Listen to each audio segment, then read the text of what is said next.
Hi,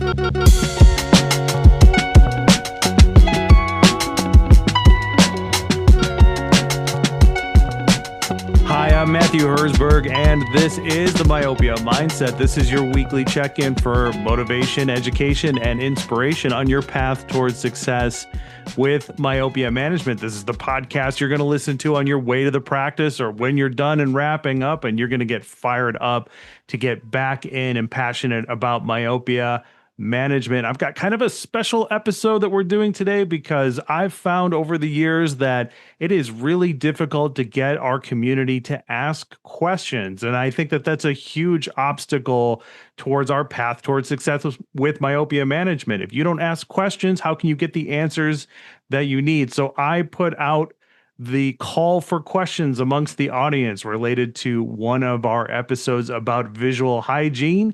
And I have assembled a panel of experts here to help us answer those questions.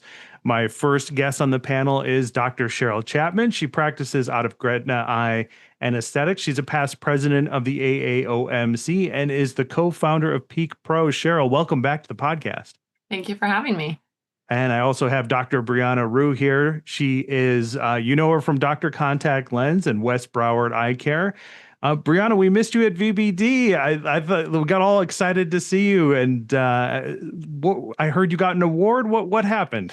Yeah, our company made the Inc. 5000 list for the third year in a row. And it's just a compilation of just entrepreneurs doing their thing and celebrating it. And pulling swords out of each other's backs and celebrating some more. So it reminds me a lot of VBD. Fantastic. Congratulations. We also hear him right now, the returning champion, Dr. Carrie Herzberg, founder of the American Academy of Orthokeratology and Myopia Control and its international umbrella equivalent. And he is a past president. He has been one of the pioneers of myopia management and orthokeratology and is my regular guest for the paid supporter portion of our podcast. And Carrie, this all comes from an episode that we did, Visual Hygiene 101. Welcome back to the podcast. Thank you, Matt. It's a pleasure to be here and to sit in with these colleagues who are these are two amazing colleagues of mine that will have some amazing insights. I just never I always want to listen to what they're having to say because it's like cutting edge stuff. And so let's get started and hear what they have to contribute to this. Yeah, for sure. Let's start with some housekeeping. So Cheryl, we'll start with you. If anybody has any questions for you directly or wants to get in touch with you or wants to know more about Peak Pro, how can they do so? The best way to get a hold of me personally is on my LinkedIn profile. Just look me up at Dr. Cheryl Chapman on LinkedIn. And if you are also interested in Peak Pro, you can connect with me on LinkedIn and I will connect you with the Peak Pro team.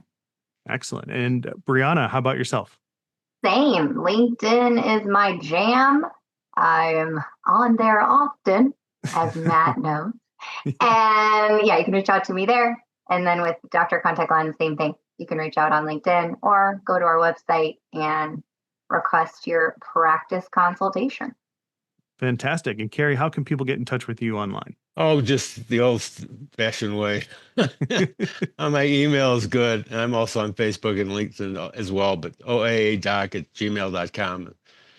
Excellent. All right. And don't forget to like, subscribe, 5-star reviews, all the things that help us grow here. And if you absolutely love myopia management as much as we do, you can support the podcast by going to myopiamindset.com. Okay, so we're going to start with the questions. I have full disclosure. I've edited these for clarity and flow, and I have removed the names of the people who emailed them in. So let's just jump right into it with the question, which I've titled, How do you get parents to see it's not just genetics? The topic is visual hygiene. And the emailer says, Hi, Matthew. Loved the Visual Hygiene 101 episode. I've been practicing for over a decade, and parents still come in convinced that myopia is purely genetic. When I bring up lifestyle or environmental factors, they often look skeptical. How do you introduce that topic in a way that helps them see it's not just bad luck in the DNA?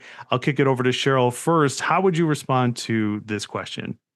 Okay, so I know that Brianna is going to bring up something that I want her to spend more time talking about, but I will give a little bit of a teaser to that. She's going to talk about epigenetics. And I also am very interested in epigenetics. One thing that I learned multiple years ago that was really outstanding and really made me think about genetics a lot differently was this idea of epigenetics, where some genes can turn on, some genes can turn off. So your code is not written in stone. You can influence it. And I think a good example of epigenetics would be keratoconus. We know that there is a gene for keratoconus that's been identified, but why don't more people develop keratoconus? There are environmental things that can trigger genes to become activated. And keratoconus, I think, is an easy one for us to wrap our heads around because we're all very familiar with this. Eye rubbing triggers keratoconus. And furthermore, one thing that I learned a while back that I thought was very interesting is that genes that are turned on with regards to epigenetics are actually heritable. So you can pass on good genes, you can pass on bad genes based on what you've turned on and off due to your lifestyle habits and environmental factor exposure. So I'm gonna kind of stop there and let Brianna kind of chime in on this a little bit, but I think that's a way that you can say it's very obvious that environment is affecting our genes and what is expressed. Yeah, go ahead, Brianna. Yeah, so I'm going to throw an idea out there. If you think of and I love the analogy to keratoconus, Cheryl, because if you think of myopia, what we see on MRIs, think of myopia axial length elongation, kind of like keratoconus in reverse, with where staphylomas are coming, how optic nerves are getting squished and kinked and everything, if you've looked at these MRIs. So there, obviously, we have the genetics at play. In the book, The Stress Paradox, the author, she's an MD, talks a lot about these. So the 5 things that you can really control. 25% of it is genetics. The other 75% of it you can control. So just like Cheryl said, you can turn these things on, you can turn these things off, you can pass the good on with the bad. And I'm a big advocate. This is actually why I got into myopia management. So -5.5, my husband's a -6.5, and now presbyopic. So it's a really fun conversation. And I'm never becoming presbyopic. Let's just put that out there. So my kids, so my little one my big one just turned 9, and he has not developed any of it. And so I'm a big advocate that you really can control this. Yes, I live in Florida. He was not on devices. He was a COVID kid. Like, devices were shoved in their face. And I was very, very clear that this was not how we were going to do this. And so as being aware of the outdoor time, the near work stress, the genetics that he had in his family, I was on it. And same thing with my little one that just turned 4. So that's a big testament that it's not hard to keep your kids off devices and they get it in school, they get enough of it in school. So I'm living it. Mm-hmm. Yeah, I mean, that's very inspiring to me as a brand new parent, because my wife and I have promised each other that we're going to keep our son off of screens for as long as humanly possible. And when he does have to get on screens, we are going to limit that amount of screen time for many different reasons. Carrie, you're part of that pioneer generation where initially it thought everything was genetics, and then we learned very quickly that it's not. What do you think about the question? Well, it requires, I think it requires the fact that you have to think in terms of preventative care. I mean, always it comes back to that. And, it's simply I encountered it back in the 80s when we had the rising levels of myopia, obesity, diabetes that were never seen before on on this planet and among human society. So we're definitely encountering environmental factors, as my 2 colleagues have brought out, that are definitely impacting this myopia thing. And you'd have to be kind of blind not to see this thing. It's just, we in our office we had generational differences with the grandparent generation that were hyperopic, and these were mostly a Chinese population, and then the parents of the kids had only encountered myopia in grad school, and the children were sitting there at 8 years of age having higher prescriptions than their parents. So it was obviously something that was being impacted. If it could be part genetics, right? But obviously there was something that was fueling this outbreak. And so being a preventive care specialist, as I tried to start out in a role, it's a lonely place to be because most of my colleagues were looking at myopia as being a money source of money and growth in their practice, because our patients were basically, if they got more nearsighted, new glasses or contacts or whatever. Mm-hmm. So yes. Yeah, well said. All right, let's go to the next question. Myopiamindset@gmail.com is how you get a hold of the show. Send your questions to us for future episodes.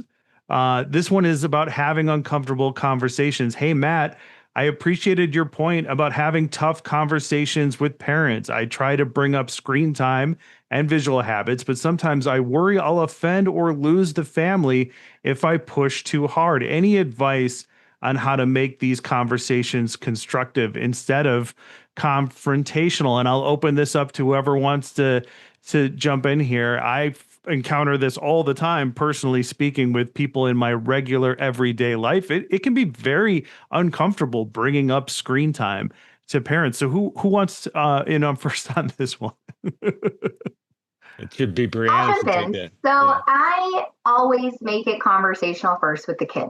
So as I'm coming in, I know that I'm going into a myopia exam or just a kid exam, right? So like my trigger points, right? Kid, axial length, and then I calculate where they're going to be at the age of 18. It's a non-negotiable in the practice at this point. And what I start by saying is, let's say Cheryl is in my chair as a kid. I'm like, hi, Miss Cheryl. Let's have a little conversation. How much time are you outside? And I'm looking directly at the kid, right? So now I'm engaged with their care. And they're like they never can answer it. And I'll push again. How much time are you outside? And I let them squirm a little bit. And they're like, oh, maybe like an hour, 2 hours. And I'm like, okay, how much time are we on a device? And that's when they like go bug-eyed. And they're like, I don't want to tell you, right? I'm like, how much time are we on a device? And like 5 hours, 6 hours. And I just plant a little seed and I say, does that sound like balance? And they know that it doesn't. So I'm not shaming anybody for doing that. I'm bringing attention to it because now they can take ownership. I can't change and I can't move you if you don't take ownership. So I actually learned this from Cheryl's husband. He came to my practice and he was teaching me more of like how to get people interested in their care. So it's something as simple where if you want to sell more lid scrubs because you want the patient with their hygiene or a mask, if you hand it to them and they take it from you, they've now taken ownership. You do take it back, right? Because they haven't bought it and it's not free. Right? Because that can also get awkward. We're like, are you giving this to me? They know you're not because you have all your stuff there, but they've now taken ownership that they're going to do it. That's how I've opened up the question. And to answer it like on the back end, seeing many pediatricians, this is in their guideline from their academy. So we're just reiterating the data that's already out there. But I think having that conversation directly with the kid opens it up with the parent. Yeah. Cheryl, I think there's a lot in our culture about the negativity around screen time, not just for myopia, but also for, for psychologically, for society and culture. Are you seeing a difference in your conversations and how would you respond to the question? Absolutely. So thank you, Brianna, for telling that story. Tom and I have these conversations all the time. And it is a matter of figuring out the correct verbiage because you don't want to shame the parents for their parenting style. You don't want to drive guilt, but you do want to inform. And I think it's especially important if I'm seeing a patient and they've been stable at different times, but then they'll have times when they're changing more. Sometimes that's due to, we know myopia progresses more in the winter and things like that. But sometimes you will see myopia increase at other landmark times in these child's lives. So for example, first phone, that screen time raises dramatically. Or if they go up a grade level in school and they're having to study a whole lot more and they're doing a lot more near work. So I like to bring that conversation back to the exam room at follow-up visits on a very regular basis to say, maybe your things are changing a little bit more now than they have at other points in time. What's different? Are we doing more screens? Did you get a phone? Are you having to study more? Do you have more homework? Do you have a teacher that's wanting you on your MacBook or your iPad more? And I think it's good to have an open conversation about it. It's good to educate them on what the data says. Ultimately, you're not going to control these people. There are some people who are never going to listen to you no matter what. So you don't want to just like waste your time beating a dead horse, but you need to educate them. And then I think it's important too to support the parent, because a lot of these parents are actually trying so hard because they know it's bad. The pediatrician's been telling them, social media has been telling them, they know they're not supposed to be doing this. So I think, if you have a child sitting there and you have the parent sitting there, and if you tell the kid, mom's not being a bad guy when she tells you to get off your phone. She's doing what I'm telling her to do. So you have to please listen to your mother. When she says screens are done, screens are done. So being that support system for the parents, because a lot of them really do want their child to not be on screen so much. And who do children listen to? Never their parents. Like children will listen to everybody else before they'll listen to their parents. So being like a good, strong backup for the parents, I think is super duper important. Yeah. Make me the bad guy. I like that. Yeah, that's a great point. Carrie, I imagine, I've sat in on some of the uncomfortable, tough conversations you've had, and you've spoken directly to what Cheryl just mentioned about, Yes. Being that source of information that you're the authority on this. Can you speak to that? This is a minefield, colleagues. This is like you're going to step on a bomb and detonate it, And the true victim in this are the parents, really. The mom, the dad are the true victims. It's out of control, and they don't have any say in it. I mean, they're just watching this collision, this train wreck that's happening before them. So, what do you do about it? How do you address that? And I think, first of all, you had to come to the my colleagues have been talking about the awareness that this is something that you're not going to, you're going to be able to modify behavior, but you're not going to be able to totally change it. And so we go in, I teach them harm and distance. If I can get them beyond the harm and distance when they look at near point viewing, you get them from cell phones to laptop to iPads, and from iPads to computers, from computers to TV if necessary, increase the viewing distances to reduce the stress. So you just kind of work within the system, because that, it's just the other thing you haven't talked about is sometimes we'll even have our parents, if they can, just take the cell phone away from their kids, like they're starting to do in the schools. And so when they go to bed, there's no cell phone there, because if it turns out, when do they actually go to sleep, right? You guys, right. You know what I'm saying? How many hours of sleep do they actually get a night? I mean, we as optometrists are in this role. I mean, I applaud all this, what's going on now, because it really brings us back to vision, doesn't it, again?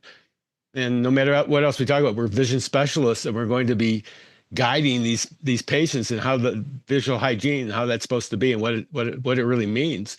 And unfortunately for us, it's catch-up time, because the dental industry has done this for decades. And, we haven't gotten going on that at all. So we need to catch up in that category, in that area.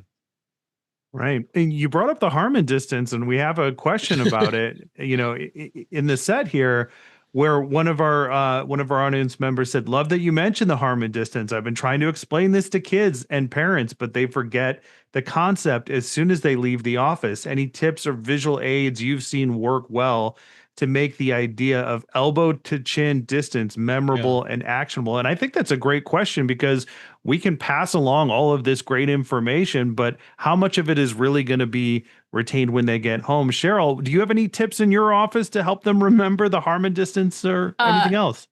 Yeah, I mean, a lot of times I just say, if you're sitting like this, just keep it that far away. And parents, they get that. But I think if you want to make it a little bit funnier, and a little bit more memorable. One of our presenters at boot camp several years ago, I don't know, Brianna, did you see this? Carrie, did you see this? It was the cutest explanation I've ever seen of harm and distance. And I know if you're not watching this on video, if you're only listening, you're not going to be able to see what I'm doing. But basically what she did was she said, if you have a patient holding their reading material and they're holding it too close, their arm is going to have a V shape. And if they move it away and they have an L shape, you tell the patient, okay, now when I'm sitting like this, what letter does this make? And you're sitting there with your arm like a V shape, and the patient says a V. Okay, and if I hold my arm like this, what shape does that make? Okay, well, that looks more like an L. And then you say to the patient, do you have V-bows or do you have elbows? And it was just such a cute way of doing it. Yeah. And so if you like really have been hammering this home and they're like, we can't remember, we keep forgetting, like tell them that story and have them do it. And it's one more way for them to remember it. Yeah, I love that. I think it was Carrie Alfieri who mentioned that on stage, if I'm not mistaken. Yes. Brianna, do you have any kind of, fun tips or guidelines that you pass along? Yeah, what I do is I make them do that. Like I don't call it that because nobody's going to remember the name, but I have them, chin, hand to chin. And then I grab, because the mom has their cell phone or the dad has their cell phone out. And I'm like, can I use your cell phone real quick? And I hand it to the kid. And I'm like, everything stays outside of this distance. And then I say, now let's reflect this back on mom and dad. If you see them too close, you get to also call them out. And everybody laughs, right? And so it works both ways where you're getting the family involved. Because this is all about the family unit. I can't tell that to you enough in myopia management. It's all about the family unit and figuring out what's going to work best within that family. Right. That's a great point. Like bringing everybody into the conversation and making it that dialogue that everybody is having. And I'm picturing kids pointing it out to their parents, and parents are like kind of not kind of, but they are that guiding point for the kids. I've said this before, like I talked with a therapist, a family therapist, and she said they have the same problem. Kids are on their screens too much. They get asked all the time, how do I address this? And she'll often point out to the parent, like, hey, over the course of this conversation, I've seen you on your phone like this many times. So if you don't practice this kind of behavior that you want your kids to model or follow, then you're setting a really bad example. Carrie, do you have any tips that you've sent home with parents and patients? Well, we had actually a printout in the old days. We had bad used paper, and we would have the demonstration of the harm and distance. And I go back and remind them. Handouts, Carrie. That's I know it's so 80s.